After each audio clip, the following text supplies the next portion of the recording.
তো তোমরা সবাই জানো যেমন আমার দাদার বিয়ে ছিল, আর এইটা হচ্ছে আমরা দাদার বিয়েতে কী কী খেলাম। সো আমার দাদার বিয়েতে হয়েছিল বুফে, আর আমরা এতটাই নেচেছি যে লাস্ট পর্যন্ত খাওয়ার কোনো এনার্জি ছিল না, ভালো করে খেতে পারিনি। সো বাই দ্য ওয়ে রিফ্রেশমেন্টের জন্য ছিল মকটেল কাউন্টার্স, তারপর স্টার্টার ছিল চাট, ফুচকা, চিকেন বলস। আর এই কাউন্টারগুলো ফাঁকা কেন বুঝতে পারছো, বরযাত্রী এখন আসেনি, কিন্তু আমরা এসে পৌঁছে গেছি। সো ফার্স্টে আমরা চিকেন বলস দিয়ে স্টার্ট করলাম। চিকেন বলস এত দারুণ ছিল, আমি অনেকগুলো খেয়েছি। আর এই শাড়িটা পরে আমার কেমন লাগছে একটু কমেন্ট করো।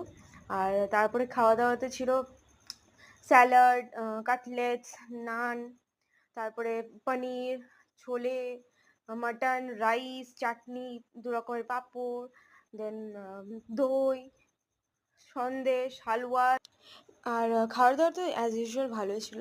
সো আমি দাদার বিয়ে নিয়ে আরও অনেক কটা ভিডিওস আপলোড করছি, সেগুলো দেখতে ভুলো না। So that is it, bye bye.